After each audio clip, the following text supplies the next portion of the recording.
ವಿಧಾನ ಪರಿಷತ್ ವಿಪಕ್ಷ ನಾಯಕ ಚಲವಾದಿ ನಾರಾಯಣಸ್ವಾಮಿ ವಿರುದ್ಧ ಜಿಲ್ಲಾ ಕೊರಚ ಮಹಾಸಂಘ ಪ್ರತಿಭಟನೆ ನಡೆಸಿದೆ. ಕೊರಚರನ್ನ ಒಳ ಮೀಸಲಾತಿಯಿಂದ ಹೊರಗಿಡದಾಗಿ ಹೇಳಿದ್ದ ಪರಿಷತ್ ನಾಯಕರ ವಿರುದ್ಧ ಕೊರಚ ಸಮುದಾಯ ಡಿಸಿ ಕಚೇರಿ ಎದುರು ಪ್ರತಿಭಟನೆ ನಡೆಸಿ ಕೂಡಲೇ ರಾಜೀನಾಮೆ ನೀಡಬೇಕು ಅಂತ ಒತ್ತಾಯ ಮಾಡಿದರು. ಈದ್ಗಾ ಮೈದಾನದಿಂದ ತಮಟೆ ಮೆರವಣಿಗೆಯಲ್ಲಿ ಹೊರಟ ಮಹಾಸಂಘ ಶಿವಮೂರ್ತಿ ವೃತ್ತದ ಮೂಲಕ ಡಿಸಿ ಕಚೇರಿಗೆ ತಲುಪಿತು. ಕಚೇರಿ ಬಳಿ ಪ್ರತಿಭಟನೆ ನಡೆಸಿ ಈ ಸಂಘಟನೆ ಪ್ರಮುಖರು ಮತ್ತು ಕಾರ್ಯಕರ್ತರು ಚಲವಾದಿ ನಾರಾಯಣಸ್ವಾಮಿ ಅವರ ರಾಜೀನಾಮೆಗೆ ಆಗ್ರಹಿಸಿದ್ದಾರೆ.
ಐವತ್ತೊಂದು ಸಮುದಾಯಗಳನ್ನ ಅಲೆಮಾರಿ, ಅರೆ ಅಲೆಮಾರಿ, ಸೂಕ್ಷ್ಮ ಮತ್ತು ಅತಿ ಸೂಕ್ಷ್ಮ ಸಮುದಾಯಗಳು ಅಂತೇಳಿ ಒಂದು ಪಟ್ಟಿನ 2016ರಲ್ಲಿ ಮಾಡ್ತಾರೆ.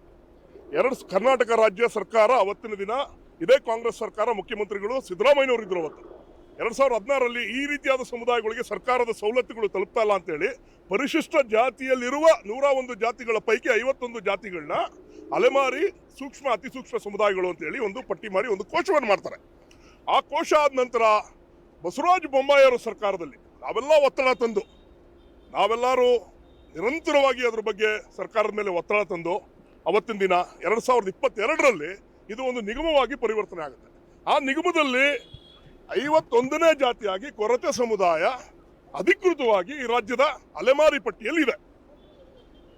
ಇತ್ತೀಚೆಗೆ ಬೆಳಗಾವಿಯಲ್ಲಿ ಬಿಜೆಪಿ ಪ್ರೇರಿತ ಅಂತಾನೆ ಹೇಳಕ್ಕೆ ಇಷ್ಟಪಡ್ತೀನಿ, ಒಂದು ಸಭೆಯನ್ನು ನಡೆಸಿ ಆ ಸಭೆಯಲ್ಲಿ ನಮ್ಮ ವಿರೋಧ ಪಕ್ಷದ ನಾಯಕರಾದ ಚಲವಾದಿ ನಾರಾಯಣಸ್ವಾಮಿ ಅವರು ಎಲ್ಲರ ಮುಂದೆ ಕೊರಚ ಮತ್ತು ಕೊರಮ ಸಮುದಾಯಗಳನ್ನ ಅಲೆಮಾರಿ ಪಟ್ಟಿಯಿಂದ ಕೈ ಬಿಡಬೇಕು, ಇವನ್ನ ಅಲೆಮಾರಿ ಪಟ್ಟಿಯಿಂದ ನಾವು ಕೈ ಬಿಡ್ತೀವಿ, ಮತ್ತೆ ಇನ್ನು ಒಳ ಮೀಸಲಾತಿ ಆಗೋ ಸಂದರ್ಭದಲ್ಲಿ ಈ ಕೊರಮ ಮತ್ತು ಕೊರತೆ ಸಮುದಾಯಗಳನ್ನ ಬಿಟ್ಟೇ ಮಾಡೋದು ಈಗಾಗಲೇ ಅಧಿಕೃತವಾಗಿದೆ ಅಂತಾರೆ. ಅವರಿಗೆ ಎಷ್ಟು ಮಾಹಿತಿಯ ಕೊರತೆ ಇದೆ ಅಂದ್ರೆ, ಆ ಕಮಿಷನ್ ನಾಗಮೋಹನ್ ದಾಸ್ ಅವರ ಒಂದು ಅಧ್ಯಕ್ಷತೆಯಲ್ಲಿ, ಜಸ್ಟಿಸ್ ನಾಗಮೋಹನ್ ದಾಸ್ ಅವರ ಅಧ್ಯಕ್ಷತೆಯಲ್ಲಿ ಒಂದು ಕಮಿಷನ್ ಈಗ ತಾನೇ ನೇಮಕ ಮಾಡಿದ್ದಾರೆ.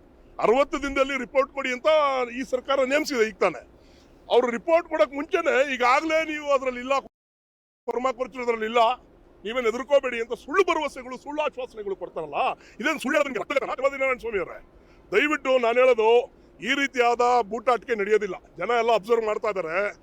ಜಾತಿಗಳ ಮಧ್ಯೆ ತಂದಿಟ್ಬಿಟ್ಟು ಅವ್ರುಗಳನ್ನ ಒಗ್ಗಟ್ಟನ್ನ ಹಾಳು ಮಾಡಿ ನೀವು ವೋಟ್ ಬ್ಯಾಂಕ್ ಕ್ರಿಯೇಟ್ ಮಾಡ್ಕೊಳ್ಳೋ ಈ ಪಾಲಿಟಿಕ್ಸ್ ಮಾಡಬೇಡಿ. ದಯವಿಟ್ಟು ಕೊರಚರು ಇರೋ ಒಂದು ಪರಿಸ್ಥಿತಿನ ನೀವು ನೋಡ್ರಿ, ಬಂದು ನೋಡಿ, ನೀವು ಬನ್ನಿ ನನ್ನ ಜೊತೆ ಒಂದಿನ ಒಂದು ಕೊರಚು ಬಂದಿರಿ, ನನ್ನ ಜೊತೆ ಗೊತ್ತಾಗುತ್ತೆ. ಕೊರಚುಗಳಲ್ಲಿ ಯಾವ್ದಾರು ರಾಜಕೀಯ ಪ್ರಾತಿನಿಧ್ಯ ಇದೆಯೇನ್ರಿ? ಒಬ್ಬ MLA ಇದಾನ, ಒಬ್ಬ ZP ಮೆಂಬರ್ ಇದಾನ, ಒಬ್ಬ ಮಿನಿಸ್ಟರ್ ಬಿಡಿ, ಮಿನಿಸ್ಟರ್ ಬಹಳ ದೂರ ಆಯ್ತು, ಒಬ್ಬ MLC ಗತಿ ಇಲ್ಲ ಕಣ್ರಿ. ಈ ತರ ಒಂದು ಸಣ್ಣ ಜಾತಿಗಳು ಒಂದು ನಾಮಿನೇಟೆಡ್ ಪೋಸ್ಟ್ಗಳು ಕೊಡೋದಿಲ್ಲ ಈ ಜಾತಿಗಳಿಗೆ. ನಿಮ್ಮ ಕಮ್ಯುನಿಟಿಗಳಲ್ಲಿ ಇದು ಬೇಡ, ನಿಮಿಷ ಮಾತಾಡ್ತೇನೆ. ಸೊ ಈಗ ನಾನು ಹೇಳೋದೇನಂದ್ರೆ, ಈ ತರ ಈ ಕಮ್ಯುನಿಟಿಗಳಲ್ಲಿ ರಾಜಕೀಯ ಪ್ರಾತಿನಿಧ್ಯ ಇಲ್ಲ, ಸಾಮಾಜಿಕ ಕಳಂಕ ಇದೆ. ಇತರ 51 ಜಾತಿಗಳು ಏನಿದೆ ಅಲೆಮಾರಿ ಪಟ್ಟಿಲಿ, ಅದರಲ್ಲಿ ಕೆಲವೊಂದಷ್ಟು ಸಮಾಜಗಳಿಗೆ ಮಾತ್ರ ಸಾಮಾಜಿಕ ಕಳಂಕ ಇರೋದು. ನಾವು ಎಕ್ಸ್ ಕ್ರಿಮಿನಲ್ ಟ್ರೈಬ್ಸ್ ರೀ, ಕಳಂಕಿತ ಅಲೆಮಾರಿಗಳು. ನಾವು ಕಳಂಕ ಇದೆ ನಮ್ಮ ಮೇಲೆ. ನಮ್ಮ ಬೇಡಿಕೆ ಚಲವಾದಿ ನಾರಾಯಣ ಸ್ವಾಮಿ ಅವರು ಶೀಘ್ರದಲ್ಲೇ ಇಮಿಡಿಯೇಟ್ಲಿ ಅವರು ರಾಜೀನಾಮೆ ಕೊಡಬೇಕು. ಆಪೋಸಿಷನ್ ಪಾರ್ಟಿ ಲೀಡರ್ ಆಗಿ ರಾಜೀನಾಮೆ ಕೊಡಬೇಕು ಅವ್ರ ಅಪ್ಪರ್ ಹೌಸ್ ಅಲ್ಲಿ. ಅದಾದ ನಂತರ ಅವರು ಬಹಿರಂಗವಾಗಿ ಕ್ಷಮಾಪಣೆ ಕೇಳಲೇಬೇಕು. ಕೇಳೋ ತನಕ ನಾವು ಬಿಡೋದಿಲ್ಲ. ಪ್ರತಿಯೊಂದು ಜಿಲ್ಲೆಯಲ್ಲಿ ಇದೇ ರೀತಿ ಹೋರಾಟಗಳು ನಡೆಯುತ್ತೆ. ವಿಧಾನಸೌಧದ ಮುಂದೆನೂ ನಾವು